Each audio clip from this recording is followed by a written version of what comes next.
All right, everybody. Welcome back to Dose of Reality Radio. I'm your host, Brian Staveley, and this is actually the fourth episode I'm doing in the My Awakening video series, where I'm just going to interview various researchers and various people in the different truth communities for all different topics. It doesn't matter really what you're into, as long as it's something credible, nothing, no nonsense. But it doesn't matter. I want everybody's story. We're not here to have a point by point discussion on if they're right or if they're wrong. I just want everybody's story of when they quote unquote woke up. Some of the steps they took across their path. You know, different people that they listened to for a little bit. Maybe they don't anymore. Different topics they looked into, what they're looking into now, and kind of how it affected their life and stuff like that. So today's guest is going to be Meegs. Meegs, how you What's doing? up? I'm doing great, Brian. Thanks for having me on, man. I Thank you dig for what coming you're on. doing. You're a very interesting person. I really like your channel, and I really enjoy when you're on Brian McFarland's show a lot. So I Yeah, figured I'd have you on. It'd be thanks. a good. Yeah, dude. Yeah, I'm excited. I love just like talking turkey about truth. You know, Gonna Yeah, talk turkey. absolutely. Um, yeah, it's cool like that you. I'm so glad that you've joined the Mandela Effect community. By the way, I really dig what you kind of bring to the table when we're on Brian McFarland's chats, and it's always like way more interesting when you're on. But because you know all about 9/11 and the hoax events and more about like government corruption and stuff like that too. And I think, people that have recently woken up to the Mandela effect, we're coming from like all walks of life, all areas of the earth, and all levels of like truth knowledge too. So a lot of Yeah, people aren't aware necessarily that um, we're living in like somewhat of a constructed illusory reality, just put upon us by our government and governments all over the world, and it's a lot of fake crap that we have to deal with, and like a lot of government corruption, a lot of craziness with secret societies and whatnot having control over this realm.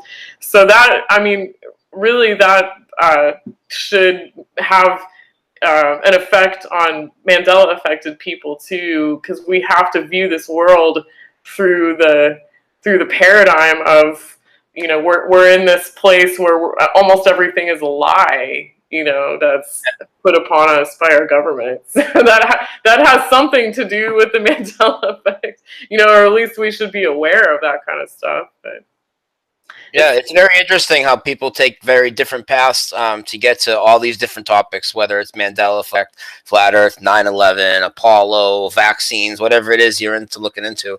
People all get there like a different way. Like I used to always think, okay, everybody comes through 9/11, and then when I started talking to different people, a lot of people don't, especially in these two different communities that we've been bouncing around in the most lately. Like there's people that just come from totally different places. Some people just from spiritual places.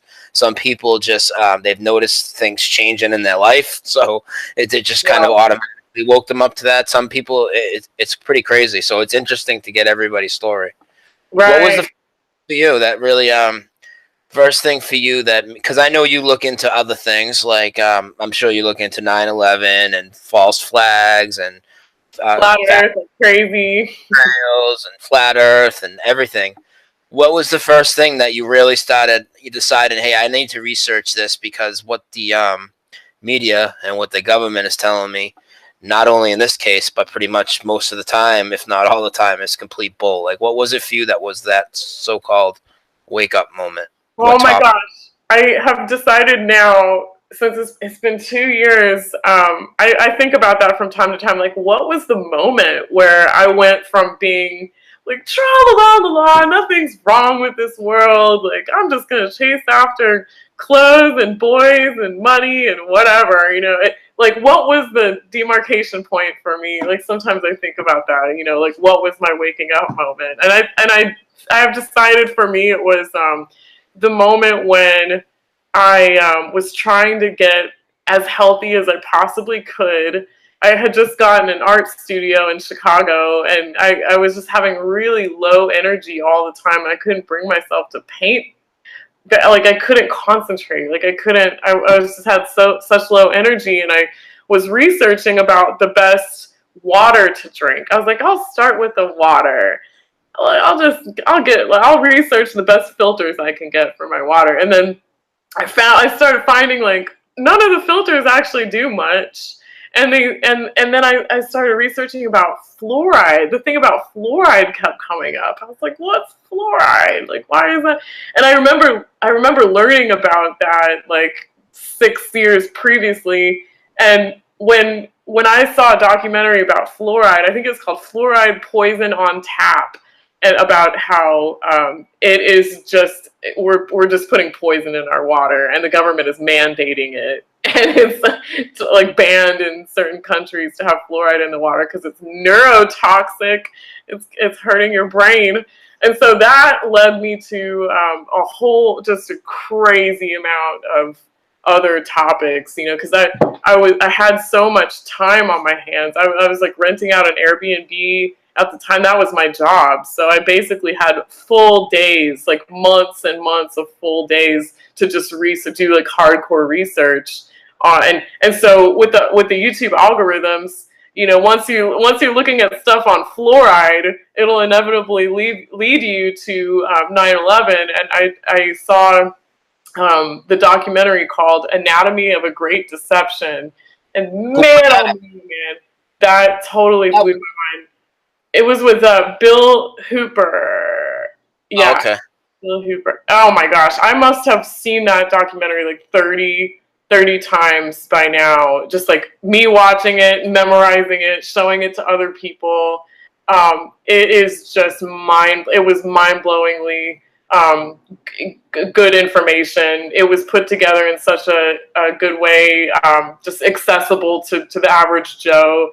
It was just chock full of really good information. And when I saw that, I got like I was already weirded out by the stuff about fluoride. I was like, is our government trying to kill us, for God's sakes? Like, why are they putting this in our water?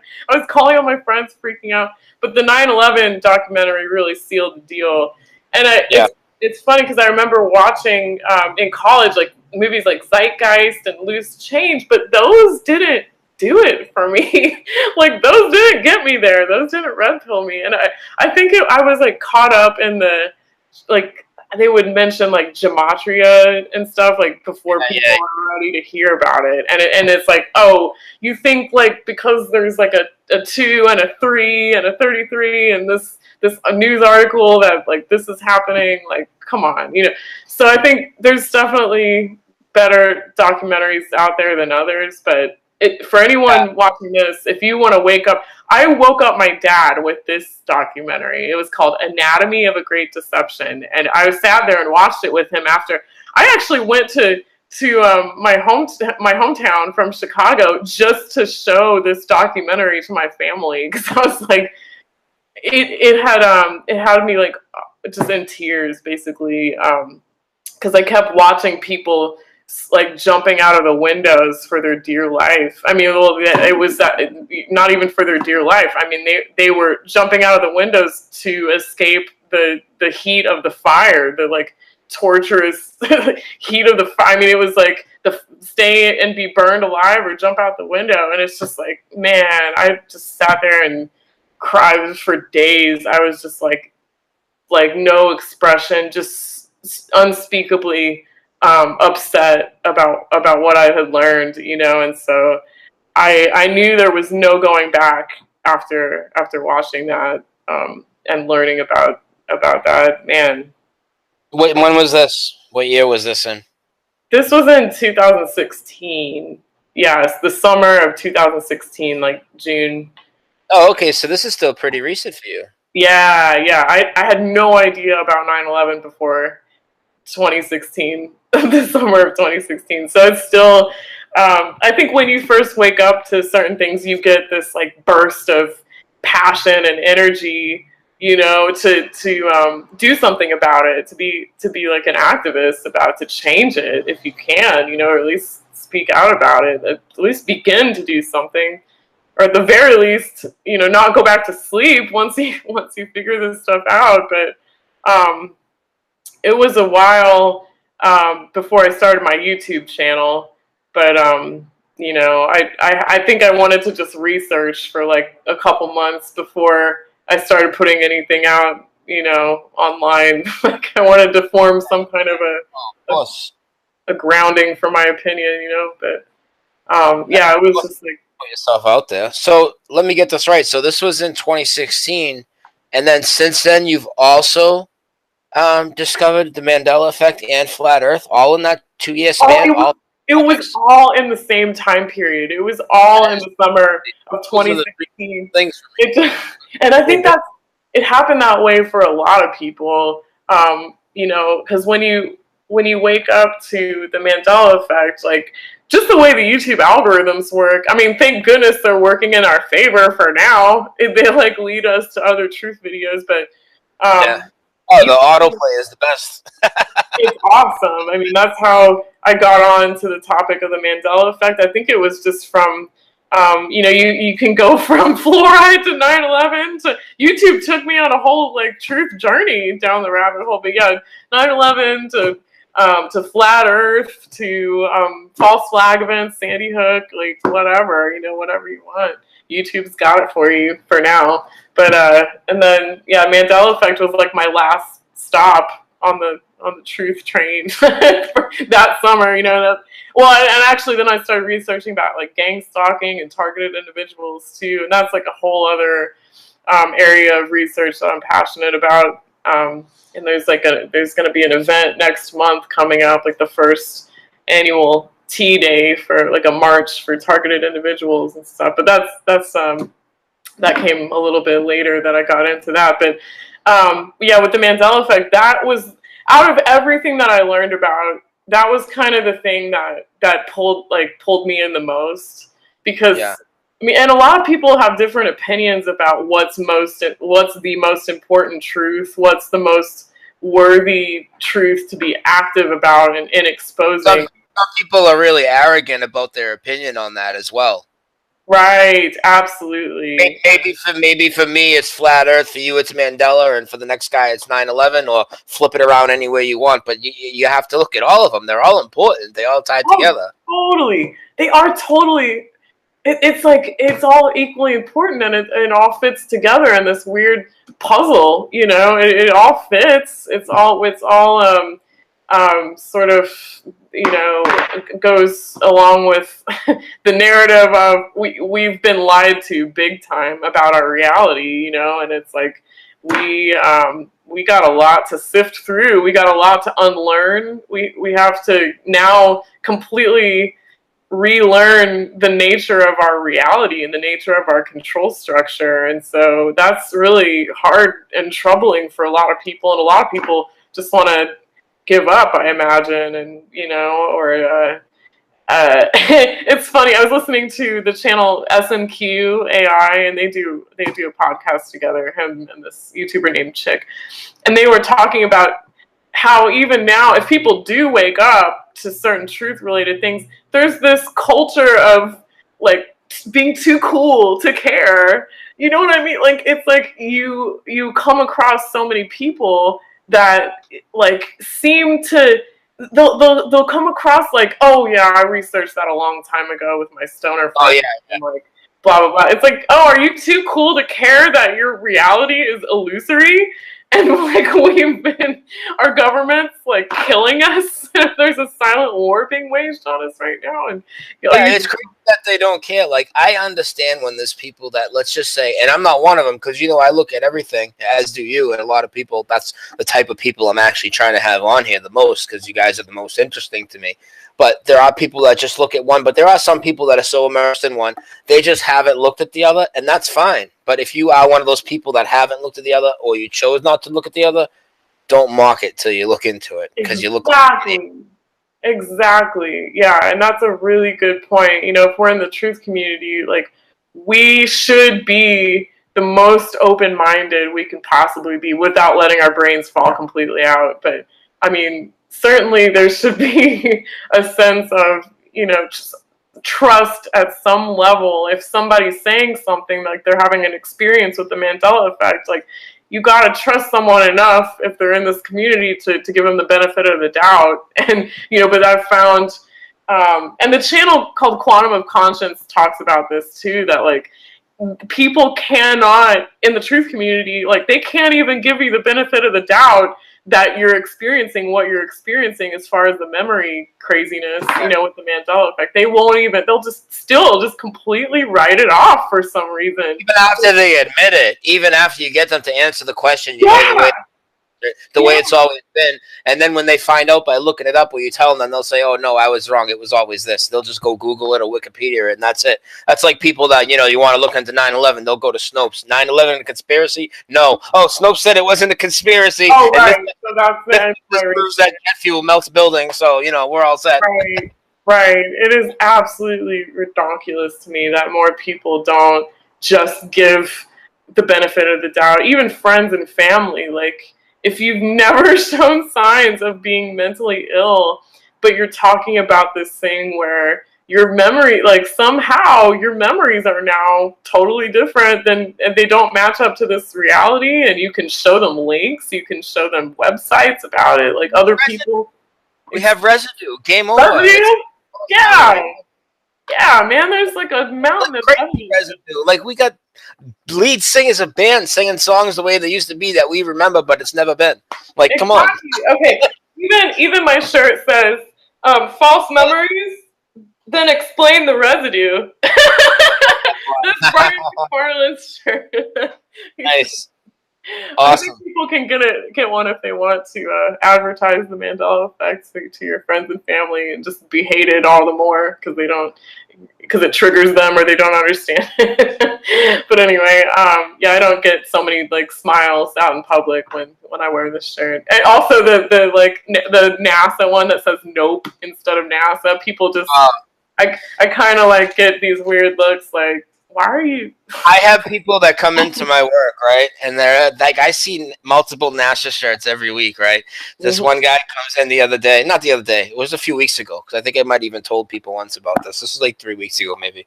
Comes in, he got the NASA logo on, the serpent tongue and the blue and, you know, the whole thing. And then it says, no, actually, in quotes, it is rocket science. And I just... lost it. They actually know it is pseudoscience, is what it should say, not rocket science. Oh my gosh! Oh my gosh! You told me with 9/11 what your big one was, like, you know, the documentary that kind of got you going, and you know what specific parts of it. So with the Mandela effect, obviously there was one or two. For, you know, I know for me it was, you know, JFK, Berenstain in the beginning, and then other big ones like Black Tom, C3PO. And then, you know, it goes further. But for you, what was it that you said, no, I'm 100% sure there's no way I'm misremembering this. I had this as a kid. I watched this. I know the lyrics. I know the event. What was it? Oh, my gosh. It was just it was the run-of-the-mill. It was the usual, like Berenstain, the Magic Mirror one, the Snow White one, Forrest Gump. There was, like, I just saw a list of the top 10 Mandela effects. And, like, the thing is, you know, sometimes I forget myself that when I'm trying to bring the Mandela effect to someone, those are the ones to tell people, even though we've heard them a billion, trillion times. You know, like, oh, it used to be mirror, mirror, not magic mirror on the wall. It can get a little boring to, you know, say that over and over again. But people really do respond to the most. To the most famous Mandela effects, I guess. You know? They really do. They really do. And that's why I say, you know, I think everybody is affected. Just many people are oblivious to it, whether their consciousness isn't at a level or their vibration, or whatever your theory is on how we're all connected. I think that, you know, everybody is affected because, honestly, even though they'll deny it and they'll backtrack, everybody knows C3PO was always all gold. Totally. They totally do. Deny the Mandela effect will know it. They'll come up with every other excuse. It's been remastered, reissued, yada yada, and you know those are all bullshit excuses. But they all know, and there's other ones they all know. You know, Ed McMahon. Everybody knows he worked for Publishers Clearinghouse. Everybody knows Mirror Mirror.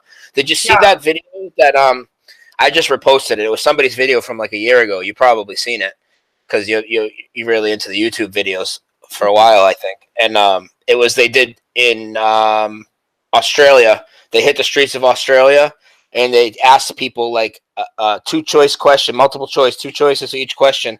and they went down a list of like the top 20 Mandelas just to see what people's score were, and people got like 2 or 3 out of 20 correct according to this. Yeah, all of them.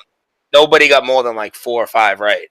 Yeah, it's really Nobody weird. got 4 or 5 correct. Yeah, But it's like you can get people to give the correct answers that match our memory, but you cannot get people to care that their reality has changed. Like you can show them that there's something really weird going on. Like depends is now depend. Like we can't depend on the name of depends. That's top 10. Top 10 right there. Dude, we made so many jokes as kids growing up. Your mom is so old, she got to wear Depends. Right. Holy. Sorry, my cat. I have joint custody. So what are your favorite right now? Okay, so I know that I want to put 2 different categories on them real quick, and then I want to bounce to a couple more topics too. Yeah. But with your Mandela effects, right? What do you say for your personal, your top 3? And what are your personal top 3 you would use to go at people that aren't familiar with the topic? Because I know that different. Dude, it's so hard to say because it's like different for each person depending on what they're, Well, you're not going to give me 3. What are the ones you go to the most? What are your aces in the hole? Okay, for me, I actually do use the depends one a lot because that's just so funny to me. Like it was always depends. I mean, my goodness, like it was never just depend. I love the North Pole one. The North Pole one's crazy to me. That one's like all water now. And I usually just change. I ask people. What do you like? Describe the North Pole for me in 2 sentences. I just ask them like totally like out of the blue question, like a question like that, and they don't know I'm talking about the Mandela effect. But yeah, I was like, can you describe the North Pole to me? Because it's interesting for me to hear people's responses, but then it's also interesting to hear what people have always known the North Pole to be. Because Brian, I'm telling you, it's like different for every single person I ask. And why would it be different? Why? That's like out of all the places on Earth, that could be the most spiritual place, so that could have something to do with it. Yeah, absolutely.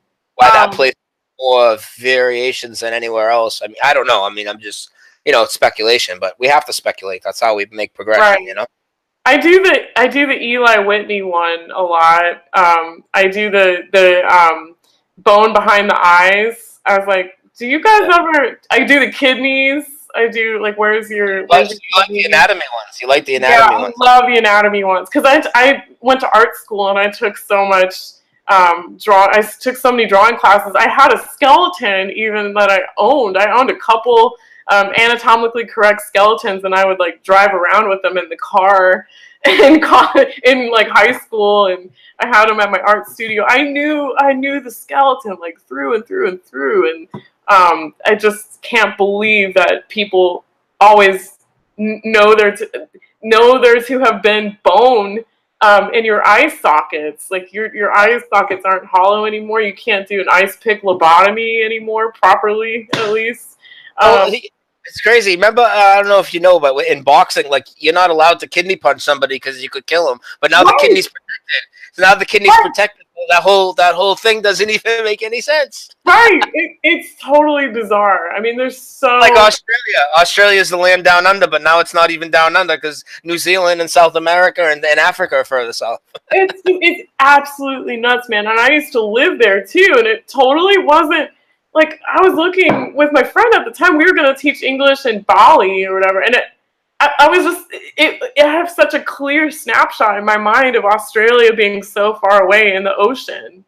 It was always in the ocean, and everybody knows that. Like, or everybody should know that. But yeah, it's just totally bizarre. And a lot of people that are close to a particular effect, like if you live in Australia, then it's more likely that your memory will have been updated to suit the changes, because I feel like some changes are so big if you're part of it. If you're living in Australia, like you're more prone to have your memory updated about it or something.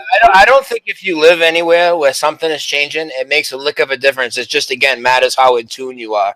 So Right. whether, you know what I mean? Because if you're asleep, you're asleep, and the changes are going to have always been there for you. You know what I'm saying? And I think even the people whose names change and everything, like they drop in S. Sally Fields, Christopher Reeves, you know, we could do the list we could go for months. I mean, Mark Hamill just got Mandela.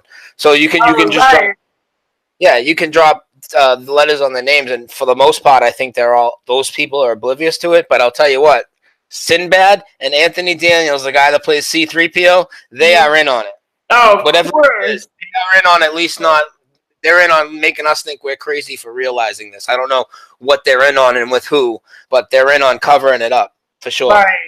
Right, absolutely. But the statements by Anthony Daniels is as bad as the Sinbad making the fake residue clip to mock us all when people go and run with it. Yeah, and like we were saying on Brian McFarland's, there's this new, like, weird history now that's tailored to suit the new changes. So now, like, for instance, in the Bible, and I talk a lot about the Bible changes on my channel. Yeah, those are big. You can talk about some of them right now. What are some of the biggest Bible ones for you that give you success? Oh my gosh, dude. Make them at least think. Obviously, the Lion and the Lamb. Everybody knows, but what else?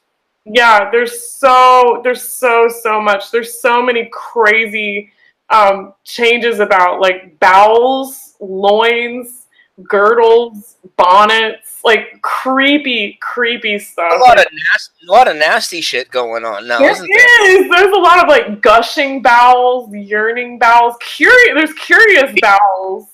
There's the bowels. Okay, I have, like, a whole list of Bible things. Philippians 1:8. God is my record, how greatly I long for you in the bowels of Jesus Christ. There's a bowels of Jesus Christ now in the Bible. Like, it's ridiculous. There's a verse where God has horns coming out of his hand now. There's a verse where Jesus is girt about the paps in a golden girdle. There's like people hissing. And Moses God, got the horns now too, and the statues of him are popping up with the horns at the same time. Yeah. Moses has horns. I mean, it's like everything has horns now. There's a lot of, like, horned creatures that were never horned, or like weird changes with horned. A lot of gender confusion type of stuff too. Oh, totally. Yeah, there's like, inanimate objects have he and her pronouns now in the Bible. It's just, like, totally strange. There's a Bible streaker in the Garden of Gethsemane. There's, like, a random verse that was never there before about a young man a young naked man ran across the garden or whatever. It just doesn't add anything to the story, and, like, it's okay. There's a naked boy running around where it doesn't have any point. There's no point in including that. But I did a video about Ezekiel 23:30, I believe, about it's now just explicitly pornographic in the Bible now. It's hold on, let me read that verse again. I should have it memorized. Oh, okay. And she lusted after her lovers, whose okay, there she lusted after her lovers, whose genitals were like those of donkeys, and whose emissions was like that of horses. And it's like, that was never in the Bible, dude. It was never.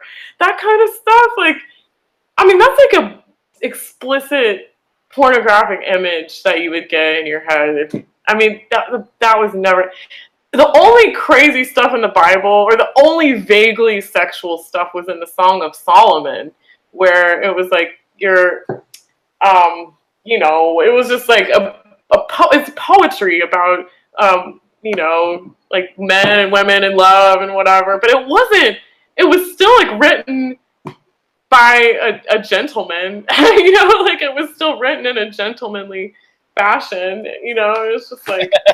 it doesn't, yeah, it doesn't make sense for there to be all this like dung and piss in the Bible now, and just like Crazy. absolutely nuts, dude. What about the stuff with Jesus hanging in a tree now in a lot of the versions of the Bible? Yeah, there's a verse in the Bible now. It says like every man that hangs on a tree shall be accursed of God. And so now that they have Jesus being cursed, he's hanged on a tree instead of dying on the cross. He doesn't even carry his own cross now.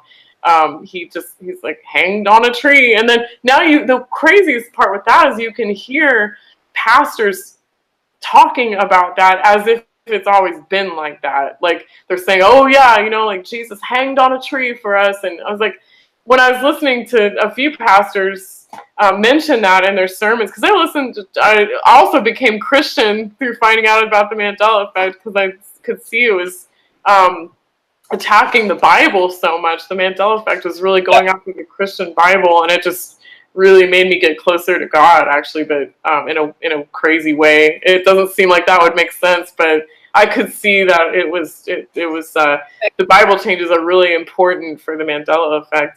But yeah, a lot of the changes seem to be going after Jesus in particular. Like they actually call him a wine bibber now in the Bible. They call him a wine bibber. And then you have people saying that they're slaves to Jesus Christ instead of followers of him. Now the lingo is they're slaves to Jesus Christ. And it's just, that wasn't ever like that. I grew up reading the King James Bible. Let me ask you a question about the Bible. I know I asked you before if Bibles in other languages were changing, and you said yes. I know some of them vary, but there are changes. What about other people's religious texts, like the Quran and all these other religions? Do you know if any of these people are experiencing these type of changes with their gods? Well, the only thing I can say is the Judaic scriptures, like the Old Testament. I can't even think of what it's called now, but the Jewish scriptures are changing now too, because of course that's what the Christian Bible is too, at least half of it. But with the Quran, I have heard that a few things have been changed, but they also heavily draw on Christian scriptures for the Quran. There's a lot of. Yeah, I don't know much about it. Yeah, okay. Yeah, and they even have Jesus in the Quran, but they just say he's a prophet. Yeah, I haven't heard any other religious texts changing like this. That's the only. But I have heard people's Bibles from all over the world are changing. Like I've heard from people from South America, Spain, France, all different countries where people are like, yeah, Denmark and whatever. So those people that you talk to in those other countries, France, Denmark, Spain, whatever, and they confirm that their Bibles have changed. Are they also seeing the type of changes we are in a vast amount with product, media, everything in their own language? Yeah, they are. But there doesn't seem to be as many changes in other countries for some reason. But I know, like in the UK, and in Canada too, like products, basically only for that country. Products that come out of that country are changing for them too, like candy bars in London or whatever, like changing now too. But no one else would know about that unless you lived in the UK or whatever. And like certain commercials in Canada, I know have changed. I think Nobleness D has talked about that, and but we wouldn't know that here in America, But it's when they talk about it, it's clear that it's changed for them because it's inferior, and that's another thing people are talking about. The changes always seem to be inferior to the original, to how it was before. If we were to, let's say, read the Bible, speak with the way words are spelling now, pronounce people's names with the new spellings, and sing songs with the new lyrics, we would sound like a bunch of idiots. Oh, it just doesn't make any sense at all. We'd be so grammatically incorrect. We'd be saying stuff that doesn't even make sense. Like it's crazy. Just the other day, and the whole Bible's like grammatically incorrect now. There's freaking emojis in here. There's like no. before parentheses. No, Oh, stop. he is. Oh, for sure. I'll have to send you images of him. No, there's not. There's not. No, Oh, there's he not. totally is, Brian. He totally is. What they'll do is they'll put like a super long. Sorry, my St. Louis is going crazy right now. Are you But yeah, there'll be like a whole paragraph that's now in parentheses, and at the end of the paragraph that's in parentheses, you'll get a semicolon and then the end parentheses. So it's like a winking emoji. And then they have regular like colon before parentheses emojis in there, and it's usually when they were talking about like women getting undressed in the college, and they actually say college in a verse, and then you have like a winky face emoji, and it's like wink wink, like it is so there's all these anachronisms in there, but yeah, I mean, just as you were saying, like the changes are just so inferior. They don't make sense. They just sound ridiculous now. And just last night I was singing with my coworkers. I was at my cafe, and I was like, I put on the Bee Gees, and we were just listening to the Bee Gees. How deep is your love? How deep is your love? Yeah, and it's. I really need to learn. Yeah, okay. I was singing, and it was like we were all singing. I really need to know, but now it's mean to learn, and I really mean to learn. No, that sounds stupid.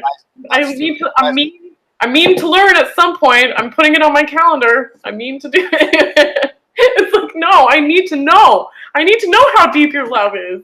I personally love the music ones. That's what, like, because I've been looking at Mandela since 2014, and like I got really deep into flat Earth around the same time. And Mandela was just kind of what I would use late at night to unwind from all the information overload of the other stuff, and I would just play Mandela affected music and stuff, and I would just get a kick out of it. But the last few months, I've been so heavy over on that side now because it's accelerated so much. There's like 6, 7, 8 changes a day. People are sending me ones. I'm seeing things change around. It's impossible to put it on the back. Crazy. Yeah, it's going so fast. I think people are just put in Mandela affected people are put in a constant state of overwhelm. That's how I feel. Have a conversation with somebody without picking up on something that they said that doesn't exist. I know. It's all day long. It's like, what are you doing? What are you saying? That doesn't exist. You know what I mean? It's like I get sick of people that doesn't exist. What do you mean it doesn't exist? Go look it up. It doesn't exist. Look, okay, I have Converse sneakers that the sticker, the logo's on the inside now, and it was always on the outside, because that's what makes sense. When you're walking around, the logo would be on the outside of your shoes. You don't see the inside of someone's shoes. When I first heard about that, I went and looked up the old Magic Johnson and Larry Bird ads, because they were the two biggest spokesmen for Converse. They'd wear them in the ads. They'd wear them in the NBA games. Right. And even the advertisements and posters and everything changed. It's like, what kind of advertisement is it to pay Larry Bird and Magic Johnson millions of dollars and then put your logo on the inside of the ankle where people don't see the inside of your shoes? That doesn't make logical sense. The marketing people for the Mandela effect should be fired overall, because you got inconsistencies going on. Shit doesn't match. It's absolutely ridiculous. But listen, we got like 20 minutes left, so we're gonna switch gears real quick. All right? I'm gonna say one word. I'm gonna say one word to you, and I want your opinion on that word and how you came to that opinion. Okay. Shoot. NASA. Horrific. So what made you lose faith in them, and when was it? Oh my gosh, that was when I was learning about flat Earth. Like, right, that was like my next research project after 9/11. I lost my mind, Brian. I lost my mind, and that's a whole other side story for me. I actually met a flat earther who was my limo driver, and I didn't have a limo driver, but it was just like, for one night, I had a driver that was a flat earther, and we got to talk for like an hour, and it was amazing. And I kept his business card, and when I found out and decided flat Earth was real, like a couple months later, I called him up, and he's been my flat Earth guru ever since. And we talk on the phone all the time. And but yeah, NASA was the big kicker for me. I think the documentary, A Funny Thing Happened on the Way to the Moon, was sealed the deal for me. And Astronauts Gone Wild ain't too bad either. I mean, that's the follow-up. That's the sequel. They go hand in hand. Yeah. Yeah, you gotta watch. You gotta watch them both. But yeah, a funny thing happened on the way to the moon. It Uh, was top. I had like 3 of them that were my top 3. That one, a thing that used to be called, and it's been Mandela affected. Listen to this. It used to be called Doc Mission 1 and Doc Mission 2. And it was like from the early 80s probably, but it was the best photo analysis of the fakery on the moon. Once I seen that, I knew. And then the same night, or the next day, I seen funny thing happen on the way to the moon. And there was one that was on Fox that was convincing too. But on that Doc Mission 1, now when you go, if you go and look it up, it's not there, and the movie's titled "What Really Happened on the Moon," Part 1 and Part 2, and that is not the title of it. It's absolutely crazy. So you saw a funny thing happen on the way to the moon. That's good for me. What did you think when you seen that? Oh Obviously, my god! they didn't go to the moon, but where did you think the fakery went from there? Did you think satellites were fake? Did you already have a suspicion, or like what steps did you take after seeing the documentary? Because Apollo's one thing, the flat Earth is a totally bigger step. Oh, absolutely. Well, when you really grasp the entire situation, the gravity, so to speak, behind 9/11, the gravity of the situation, even though gravity isn't real, you are more open to just living in this paradigm where you don't trust the government at all. If they were lying to us about this and willing to sacrifice the lives of 3,000 people, or I don't even know how many actually died, but people definitely did actually die in 9/11, and our government orchestrated this, probably very likely along with the Mossad. But when you come across something that moves and shakes your soul as much as 9/11 does, the flat Earth is like, it's the next natural step in your course of like unlearning the lies you've been told. And so when I found that NASA was Freemasons, like NASA, they hire more specifically, mostly Mormon Freemasons out of Brigham Young University in Utah, and like that was their thing. They have a history of occultism and in like JPL with who was the guy? No, I totally forgot. Yeah, he has a history with Aleister Crowley and the OTO and stuff, and it's like when you can look at that and say, hey, this doesn't add up, this isn't right, they're lying to us, they're in a religion that is inherently deceitful. It's like Scientology. They won't allow you to know everything about the religion you're a part of until you pay like thousands and thousands of dollars to get to the higher levels, and then you find out you're worshiping freaking Satan. So considering what 9/11 was, it wasn't a big step for me to understand that NASA was full of crap. Also, so the funny thing in Astronauts Gone Wild made you realize Apollo is fake. Then it probably wasn't hard to realize satellites are fake or whatever. What about realizing that every picture of the Earth was fake? Oh my gosh, that was the thing that got me to start researching it, actually, because I was like, oh man, they are really badly fake. Because I took graphic design for a while. I was in art school. I know how to do the cloning tool with Photoshop, and I was looking all it took to convince me was the sex and the clouds and the cloning tool with an official photograph. They copy pasted the clouds, and I'm like, no. This isn't even good. This isn't even high quality. Like, yeah, it was terrible. And so, not to mention all the now official ISS photos of like huge countries that are huge. That Florida's the third of the size of the Earth. Yeah. The Bahamas take up like 1/8 of the Earth, apparently. According to the ISS. For little kids, man, you look at pictures of satellites in space, they're all completely CGI, look like cartoons. There's no other satellites. There's supposed to be 20,000 of them. There's no stars. It's completely insulting when you look at it. But just to get your opinion on one more big thing about that. And then people believe there's a convertible driven by a mannequin in outer space.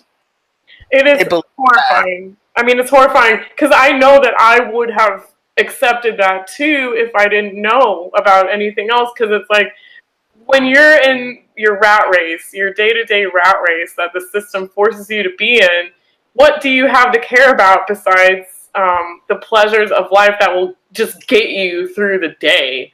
I mean, most people hate their jobs so much they have to go drink it off after work or on the weekends, or you're all chasing after whatever, people on Tinder or whatever, and that's just takes up all of your time. And being in the truth community now, I'm just I don't drink anymore. I don't mess with anything that I used to, really, that was just surface level, pleasure type stuff. Now it's no, I need to devote my life now to exposing this craziness, because we have to speak out about it once you know this stuff. But yeah, gosh, now I almost forgot what you asked me. Well, I was asking you about the basically, first I asked you about the pictures of space and when did you realize that, and then I was going to ask you basically your next progression from there, what made you okay, now you know the pictures of space from fake. Was it after that? There's got to be more. Was it no curvature, water lies level, airplanes? Right. The CGI. And whose material did you look at for that? If there were. Yeah, absolutely. I loved ODD's stuff. I watched tons of videos on that. One of the things that really got me to look at more ancient history type stuff, or just to reconsider that, was there's the video called "There's No Trees on Flat Earth." That's a really interesting one. I like that. I don't know if I'm 100% sure about that, but definitely interesting. I like it. Yeah, but good stuff. It got me to go from thinking kind of small, focusing on the secret societies and occultism and stuff, to thinking the lies could really be that big. It really could be that drastically different from what we were told growing up. That the Devil's Tower or whatever, that's an old tree stump, and Mason. Well, wouldn't the idea of giants and things of that sort, giant trees, wouldn't that kind of tie into your Bible beliefs a bit? Exactly. Yeah, and it's in the Book of Enoch. I think it talks about way different stuff, even in the canonical scriptures. But yeah, there's certainly giants. There's giant skeletons all around. That video got me to research all the images and all the newspaper articles about the skeletons of gigantic humans, or I don't even know if you could call them humans, really. They're the combination biblically between fallen angels and humans. But anyway, they exist, and at some point people were not allowed to keep reporting on them, even though construction crews kept excavating them all around the world. They still exist, but the mainstream media at that time, I guess turn of the century or whatever, demanded that that not be reported anymore. So, but yeah, it was a ton of different stuff with Flat Earth, and it's still a highly enjoyable journey to research as much as I can. One of the most amazing videos that I've seen on it recently was an interview with a naval machinist, an engineer, a naval engineer. He worked in a machine shop on a Navy ship, and I don't even know. I know the interview, the one Mark Sargent did with him. Yeah, exactly. And he was ripping apart the ISS, completely ripping it apart. And I hadn't really considered that the ISS was constructed in space by humans. We went to space. We took the official story is that we took 40 right. We took 40 different trips to construct that thing, and there was no video footage. Was the video of this construction of the greatest engineering feat almost in history. You're going to build an international space station in space. You're not going to build it on Earth and then fly it out to space, and nobody even really took pictures of it. The ISS is a joke. The video that they show from the inside, I mean, that you want to look for media fakery and CGI and stuff, have a field day looking at the ISS footage. everywhere, from augmented reality glitches to CGI errors to their other tricks like wire harnesses being exposed, green screens, blue screens, spacewalks in underwater pools. It's all a joke. So you don't even have to get, if you're here to hear the Mandela stuff or the 9/11 and you're not into flat Earth, you don't have to look at flat Earth, but just for yourself, look at NASA. They're lying to you. And you can make your own determination why. But to ignore the footage that's right in front of your face, you're doing yourself a disservice, because these people are hoaxing you, and there is a reason. You can differ on the reason, but there's got to be a reason, because it's a huge lie, and you should try and get to the bottom of it. That's what I think. That's my opinion. Exactly, dude. Exactly. And what is up with people's complete lack of curiosity about all this? I mean, I recently came out about being a passionate flat earther on Facebook, like, and I mean, I actually have 2 different Facebooks now. It's like, I know. I don't know where to message you sometimes, because I see both of them at the same time. It's almost like there's so much truth. I'd rather, you know, I'm trying to bring it to people in an accessible way. So I don't want to, I want to focus on like one specific body of truth so as not to overwhelm people. And then I have like another Facebook with every other truth, you know, every other. Then you talk to an a-hole like me that has to run the gamut every conversation we have. Right. Well, but that's awesome though, because it's all. Yeah. But coming out on Facebook, I've seen firsthand that there's just a complete lack of curiosity about. You know, I don't expect everybody to be as excited about a topic as I am, but I mean, we're talking about like the Earth, the shape and nature of the Earth we live on being faked, completely falsified by the money laundering organization known as NASA. It's like, it's so easy to uncover once you just look like an hour into it. It's like when I came out, I was like, surely once people research like 20 minutes to an hour into this, it'll be really easy to see, because this stuff just crumbles when you look at it. NASA crumbles when you look at it, but people vehemently deny that could ever be possible, because it's this like heroic organization. It's like this lofty, larger than life, superhuman like organization for people that they like admire. They have lab coats. You don't have an opinion against them. They have lab coats. I mean, Joe Rogan would tell you that. Just sit down. Right. Absolutely. But, so we're gonna wrap up in about 5 minutes. So what else do you look into now a lot, or what else along this path in the last few years have you looked into a lot besides those big 3? Anything else? Oh, yeah, absolutely.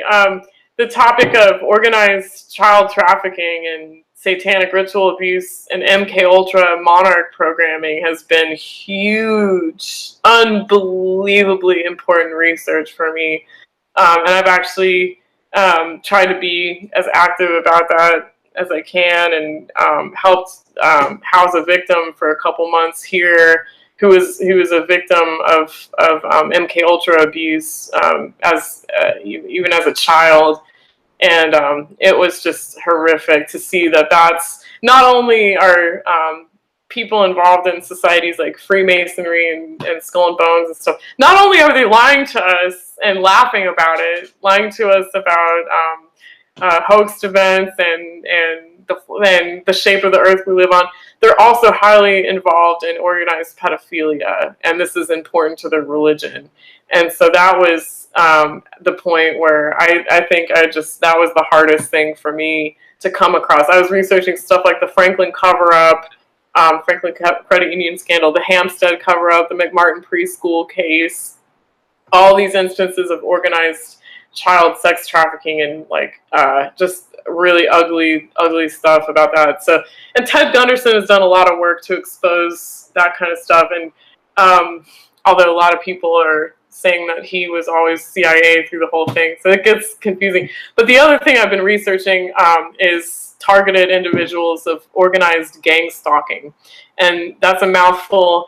And it's extremely hard to explain to people what it is, but I basically, the way I tell people about it, and like my elevator pitch, is that there was a thing online I remember reading about like if you're an angry ex-boyfriend and your girlfriend dumped you, you could put her name on the dark web somewhere on some dark website, and people could like dox this person. They could find out where they, you would put the information, all the information you had about that person, and like strangers could find this person and like mess with them, basically just go to their house and like ruin their life, and people like get off on this. But you could imagine that scenario happening with the government instead of just creepy people on the dark web. The government is now putting people on a list. You can almost think of it as like a form of McCarthyism. Basically, whistleblowers against the government are put on this list where you're in this gang stalking program, and they'll do like non-consensual human experimentation on you that has a lot to do with like electronic manipulation of your brain, basically brain hacking. They do like brain hacking experiments on people where they'll do like inserted thoughts, or they'll make people hear V2K style voice to skull voices in their head. They could do like auditory hallucinations, induced dreams. There's basically just a milieu of military technology that most people don't know about that even exists, like directed energy weapons. They're now used on people that are on this list, this gang stalking list, like that our government has. They won't, disclose, and they call these people domestic terrorists, but really they're just whistleblowing about the government. And you can look at people like Kay Griggs and Dr. Eric Karlstrom, Dr. Catherine Horton, who used to work at CERN. So, a lot of people in the Mandela effect community know about her in particular, but there is just that has been most recently the most important research that I've done besides the Mandela effect. And like I said, next month there's this thing called T-Day, and it's Targeted Individual Awareness Day. People that are suffering these horrific crimes against humanity, this electronic torture and brain hacking and stuff, and covert shipping too. People don't believe them. People think they're crazy or schizophrenic, but even Vice did a documentary about gang stalking, and they didn't do such a great job, but at least it'll introduce you to the topic if you haven't heard about it. But the brain hacking, it's just interesting to me because it really made me think, like, maybe they're doing this to people on a large scale, people who aren't Mandela affected. Maybe that's how they're getting their updates and memories that match the reality now. Maybe the frequency weapons or the cell towers, 5G, has something to do with that. So it's really a large body of research. It's like unending, between like nanotechnology, 5G, cell towers, chips, brain chips. It's crazy, dude, but it's well worth the research if you can do it. And on this video, I'll comment like a list of videos that are good introductions to the topic. Yeah, I was gonna say, if you want to give me some links to pin in the show description too, I'll do that. Yeah. And why don't you tell people the name of your channel, which obviously I'll put right at the top of the show description so people can find you. Yeah. Why don't you tell people the name of your channel and like what you focus on your channel mostly? Sure. My channel's called Meegs B, Meegs space B, and I focus on a lot of things really, but mostly Mandela effect, Bible changes, and then I do a lot of testimonies with targeted individuals. Trying to do more in the next coming weeks, but I just talk a lot mostly about anything related to the truth community, the reality of the spiritual world that we live in. I'm Christian too, so you'll hear a lot about God on my channel too. So that's something I really like to focus on too, because there has to be a solution and an answer to this craziness going on in our world, and I hope to help people out a little bit with that. But anyway, dude, yeah, thank you so much though for inviting me on, Brian. You're welcome. I have two more questions, and then we'll wrap it up. For those that don't know, anybody that is listening live, in 1 hour at 4 p.m. Eastern Time, I am going live again with my regular broadcast of the Dose of Reality radio show. And I'll have Paul Knight on again and Artie Patchak. And we're going to talk about basically the issues you talked about here. We're going to talk about the Mandela effect, new Mandelas. I want to talk something about some of the phenomenon going on with the airplanes. And we're going to get into some flat earth stuff having to do with the lunar eclipse, what it is and what it isn't. Buzz Aldrin. Flight paths, just a whole bunch of different stuff. Paul wants to get deeper into his crystals theories and stuff too. So what I wanted to ask you was, first off, is how has this affected like personal relationships with family members, and how has your success been with waking any of these close friends or family members up?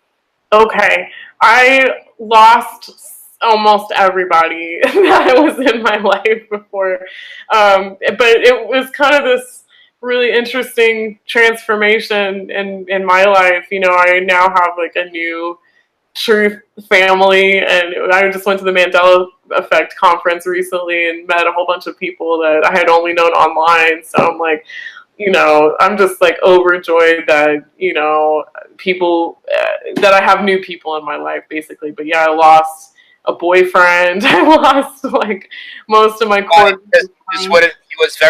Was he very set against it, or? Yeah, like 100 billion%. Like he saw it too, but it freaked him out so much. And you know, he had some like mental problems. Like yeah, it was. I don't want to really go into it, but he could not handle it. Basically, like he just couldn't. He didn't want to hear about it whatsoever, and he knew about Freemasonry and 9/11 and stuff, but he didn't want to. I think it really messes with people's heads, you know, and a lot of people just can't. They have so much on their plate already that they cannot just delve into it. I always say anybody can scream Tower 7 all day, but to look into the Mandela effect and the flat earth is a totally different ballgame. Yes, indeed. Yes, indeed. It's like baby steps. Like you start at Tower 7 and baby steps on down the rabbit hole, I guess. What about balance? It's hard. It's a hard pill to swallow for a lot of people. A lot of people can't. It's like a whole other level of truth now that is very unpalatable for a lot of people for some crazy reason. I still don't know why it's so hard for some people to comprehend or care about, but it is. But, you know, we'll just let them be. We can't force them to care. We can only just keep talking about it. But yeah, so I've lost a lot. My family now thinks I'm crazy. But I did wake my dad up, and now he's totally. I woke him up with Anatomy of a Great Deception about 9/11. That's awesome. I was going to ask you about your parents. Yeah. I love it. We have such a great relationship as a result. It's incredible. Every time we get together, it's like we talk turkey about truth. That's what I say. But he, I keep buying him all these books. I bought him Jim Fetzer's book about Sandy Hook. Nope, it's called Nobody Died at Sandy Hook, and he read that from cover to cover. He's like hungry for knowledge now. It's like, and he worked on aircraft in the Marines too, so he knew like that a plane couldn't crash through the building like that and come out the other end. And every time we talk, and he's like, "Thank you so much for telling me this. Thank you." Like, and it really does change people's lives, and that's why I've kind of dedicated my life. You don't even need to thank you. You're my father, and I know. Glad that you see it. Like, this is awesome.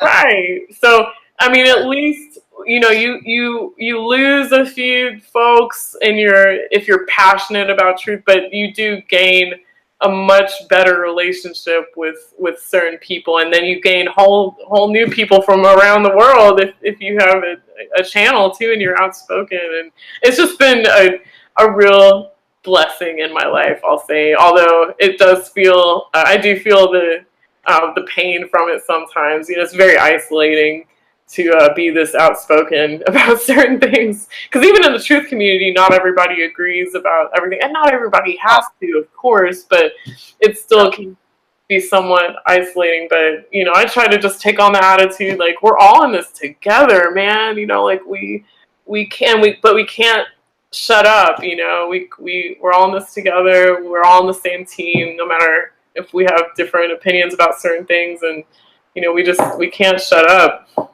We gotta stand strong. Keep on. Absolutely. All right, so we're gonna have to wrap it up. But last question: what made you decide to come and do this interview today for me? Oh my gosh.